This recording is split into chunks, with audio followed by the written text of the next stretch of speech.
Lucie, l'étoile montante, hein, la hype de Lucie à Grasse, on va en parler ensemble.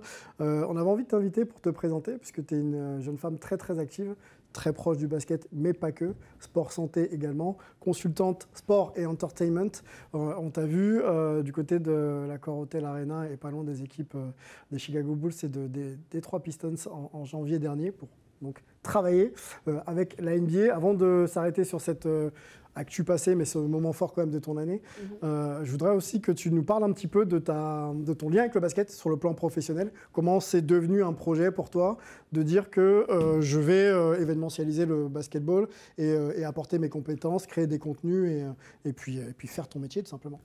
Ouais, c'est vrai que j'ai travaillé avec la NBA à partir de fin 2022 déjà en anticipation du match qui a eu lieu en janvier.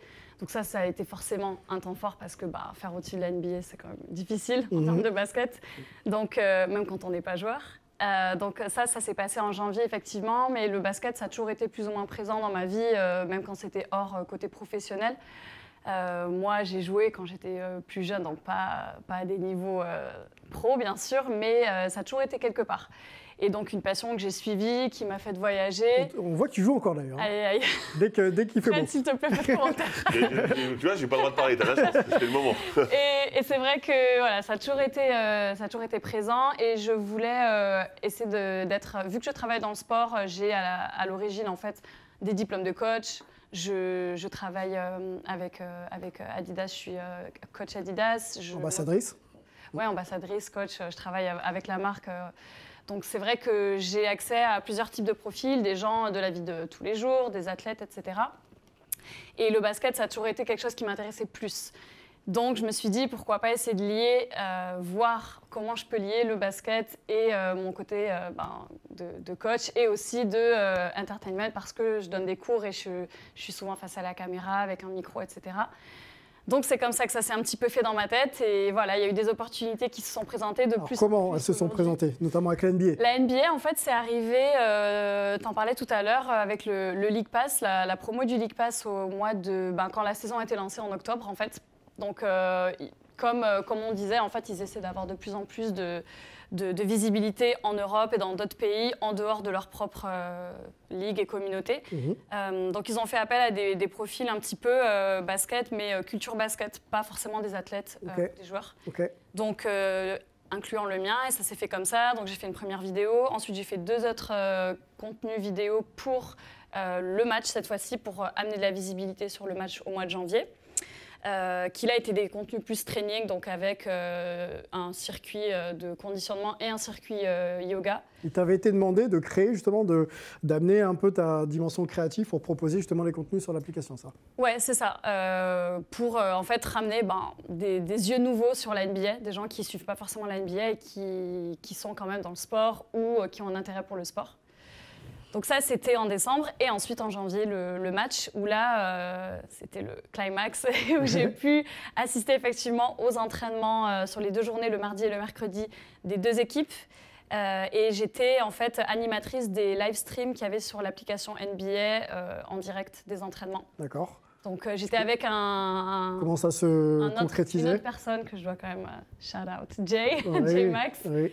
Donc on a fait ça à 2 et en fait ça se présentait sous une forme. On était avec les joueurs derrière nous au parquet à Marcel-Cerdan à Levallois. Et tes souhaits. Merci. Et en fait, on devait un petit peu animer ce qui se passait. Donc voilà, on a les joueurs derrière nous. On parle un petit peu des joueurs, de la dimension NBA en Europe, de qu'est-ce que c'est la NBA à Paris, la culture du basket à Paris, quand la NBA a été présente à Paris. Quelques images d'ailleurs avec Zach LaVine notamment. Ouais, on a interviewé du coup des joueurs. On a pu interviewer des grands joueurs, donc Zach LaVine, DeMar DeRozan, Bojan Bogdanovic, Killian Hayes. Ouais. Voilà, donc tu peux arrêter la liste là. Alors, déjà une liste assez impressionnante. Vucevic, ça s'arrête là. Alors justement, le contact avec les joueurs, là, on te voit avec. Ouais. Comment ça s'est passé? Moi, ça m'a surprise parce que je les ai trouvés très, très, très détendus, décontractés, accessibles. Bon, je pense qu'ils sont extrêmement entraînés bien préparés, à ce genre d'exercice. Donc, mais ils n'étaient pas trop robots. Voilà, Jalen Ivey. Ils n'étaient pas trop robots, assez décontractés. On leur parlait un petit peu de choses aussi hors basket. Donc, Qu'est-ce que tu penses de Paris? C'est ta première fois. Est-ce que tu sais dire quelques trucs en français? Par Ils exemple. t'ont dit, voulez-vous coucher avec moi? Non. C'est ce qu'ils disent toujours, les Ricains. La fameuse phrase. Après l'angle de la caméra en contrebas, t'as l'air encore plus petite. Mon Dieu, tout le monde m'a dit ça, tout le monde m'a dit, mais. Ouais, ils sont grands, t'as des charges. Ouais. Non, mais ils sont super grands. C'est vrai que pareil pour Mais tu moi. sais qu'à la fin des interviews, j'avais mal au cou pour de vrai. J'étais vrai, vraiment, ouais. j'avais vraiment mal au cou. Mais c'était intéressant de voir un petit peu le fait que ils sont pas trop encore. Il y en a plein qui étaient là pour la première fois. Ils connaissaient quelques mots, par exemple Zach Lavine, il était à fond sur le vin. Lui, il m'a dit j'ai testé tous les vins. D'accord. Il était à fond sur la culture. Paris, capitale. C'est bien de se dire que des mecs comme ça, des stars, s'intéressent à la culture aussi. Ouais. Ça, Bien c'est sûr. important. Paris, capitale du basket et Ils de la sont allés culture voir sport aussi aussi. beaucoup également. de boutiques de mode, etc. Ouais. Donc pour tout ce qui est fashion. Sur la NBA, ta collaboration, ta relation de travail avec la NBA, qu'est-ce qui t'a, toi, le plus marqué? C'était une première, il y a peut-être des références que tu peux avoir dans d'autres organisations. Qu'est-ce que la NBA sait faire que d'autres, peut-être, balbutient encore un peu? C'était assez. Moi, j'ai trouvé ça assez facile de travailler avec eux. Honnêtement, il n'y avait pas une équipe immense sur place, donc il y avait un producteur et des gens en régie, donc c'était assez. Je pense qu'ils ont l'habitude d'avoir des gens assez près quand même. Il y avait peu d'explications, peu de bruit, donc moi ça m'a plu parce que je me suis dit ok, ils te font confiance, donc vas-y, voilà, lance-toi, fais le truc et ça va bien se passer. Et t'as eu des retours par rapport à ça? Ouais, bah écoute, tout le monde était content, donc. Et les mecs t'ont dit on est content et si on refait un match, on te Ils m'ont pas dit ça, mais je sais Je te l'ai souhaité là, c'est pour ça. La NBA revient à Paris, donc écoute, on va Pourquoi croiser pas. les doigts. Mais ils étaient tous contents. Bon, après, tu connais les Américains, amazing job, you were amazing.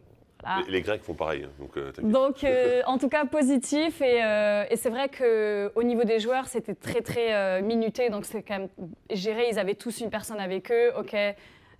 Vous avez des marques maintenant, vous êtes prêts pour des man, ok, vous avez 5 minutes. À la fin, je me suis pris un coup de pression pour je sais plus c'était Killian Hayes, je me rappelle plus, un mec des Pistons qui attendait mais dans mon épaule juste là pour commencer l'entraînement en fait. Et il était là, last question. Et je faisais que reposer des questions parce que le producteur était là, essaie de le garder jusqu'à la fin. Donc assez cadré quand même pour les joueurs. Ouais. Bon, forcément, une organisation comme ça, il faut que tout soit timé et tenu, parce que sinon, on s'en sort plus. Tes contenus sont encore disponibles quelque part? On peut voir encore un peu tes productions ou pas? Sur la NBA, sur le match à Paris, je pense qu'il doit y avoir des mini-extraits, mais peut-être sans le son, sur la vidéo qu'ils ont faite sur tout le match, en fait, tout l'événement.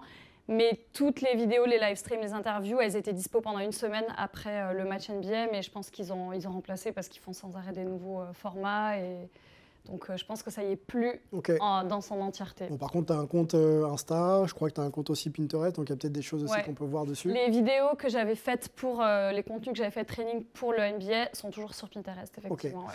Sport santé, quelque chose aussi qui t'est cher, le yoga notamment. Ouais. Additionner un petit peu des techniques nouvelles de préparation pour performer. Est-ce que tu peux nous en parler? Je sais que tu as travaillé, que tu as mis en place justement ce process à l'occasion d'un match féminin, je crois.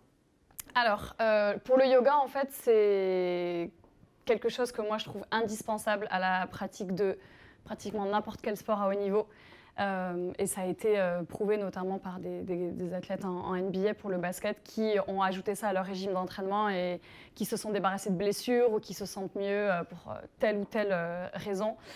Et c'est vrai que c'est quelque chose que j'essaie, ça et la mobilité, de promouvoir, d'en parler à un maximum de personnes. Et j'ai d'ailleurs fait une vidéo à ce sujet aussi qui est sur mon Instagram pour Yoga Basket, en quoi c'est bénéfique, pourquoi ça se complète et comment on peut l'utiliser. Alors, je peux te poser la question? Ouais. En quoi c'est bénéfique? Il y a beaucoup de choses. En fait, c'est bénéfique pour le côté physique, pour décompresser les articulations, surtout pour les postes, par exemple. Flexibilité, parce que je sais que Fred, il n'arrivait pas à toucher les doigts de pied. Il n'arrive toujours pas d'ailleurs, non, mais pour la blague, un jour, elle m'a dit, regarde un de mes cours, j'ai regardé, je transpirais juste à la regarder faire. C'était pas bien. Donc souplesse du corps en général et préparation des articulations, renforcement des articulations pour tout ce qui est appui et décompression pour ceux qui sautent beaucoup. En fait, ça va, on connaît les blessures des tendons d'Achille par exemple en basket. Ça peut aider, prévenir. C'est aussi très bon pour tout ce qui est mental, préparation sur la concentration, la lucidité en fin de match. Quand c'est le money time, il faut rester concentré pour les shoots, pour les décisions, etc. Ça, c'est aussi quelque chose qu'on peut travailler en yoga. Et la respiration, c'est aussi important de manière générale. Et puis le dernier point, c'est peut-être la récupération après un gros match, une grosse compète. Le yoga, c'est vraiment une activité qu'on peut faire en récup. Et le fait d'en faire aussi de façon régulière, ça peut nous aider à mieux récupérer à booster le système pour mieux récupérer. Ouais. Est-ce que c'est un discours qui est entendu justement dans les clubs ou est-ce qu'il y a un peu de mal encore à comprendre que ça peut apporter quelque chose pour les futures productions des joueurs? En France, c'est difficile. Okay. C'est difficile. Tu as parlé du Women's Game. Donc, j'ai effectivement fait une session de yoga avec Paris Basketball. Donc, c'est bien qu'il y ait des initiatives comme ça qui émergent un petit peu. Et il y a eu certaines personnes, certains préparateurs physiques qui m'avaient déjà contacté pour prendre en charge certains joueurs ou faire des sessions pour les équipes en pré-saison, par exemple, ce qui est déjà bien. Mais c'est vrai qu'un suivi, normalement, voilà, ce n'est pas une session en début de saison et puis après, on ne s'en occupe plus.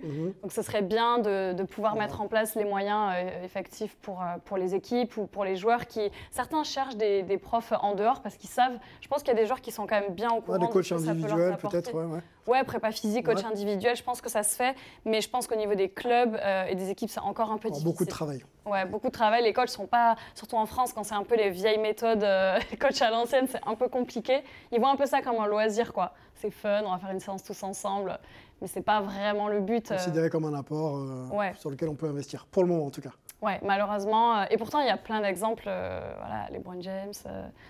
Miles Turner. Mais tu sais, de toute manière, en France, le temps que ça arrive de l'autre côté. Ça peut prendre quelques décennies. Puis après que ça soit intégré, puis qu'on le mette en place. On sera morts tous ici. Hein. Enfin, nous, surtout, entre 5 et 10 ans, moi, je dis toujours. Bon, ça va. On devrait être encore sur sport en France. Donc, c'est super. L'actualité de Lucie, est-ce qu'il y a des projets en cours, des choses que tu peux peut-être... nous dire. Ouais, alors moi je fais toujours ma petite routine. Je travaille de mon côté avec Adidas. J'essaie de faire des choses avec le basket toujours. Donc j'ai été récemment à un événement organisé par l'Euroleague. Adidas et donc Turkish Airlines, tous les sponsors de l'Euroleague. Et c'est vrai que j'aimerais un petit peu creuser aussi dans ce secteur-là parce que ça représente aussi le basket français. On a des équipes en Euroleague et l'Europe.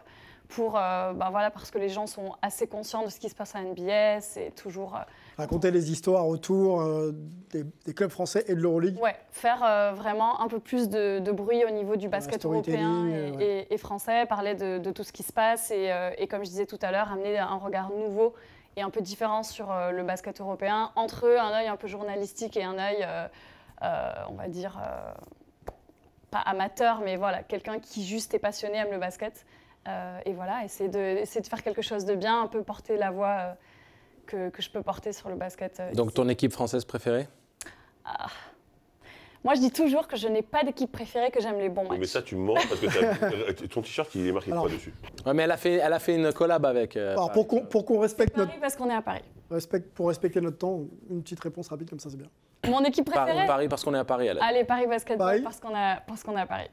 Et en plus, ils sont Adidas. La polyvalence c'est vrai. Très bien. Le business. La polyvalence de Lucie à Grasse. Merci beaucoup pour toutes ces précisions. On voulait vraiment que tu puisses nous en parler, parce qu'il y a vraiment beaucoup d'allant positif dans l'idée de raconter, de créer des contenus autour du basket qui manquent encore, tant la culture est riche à Paris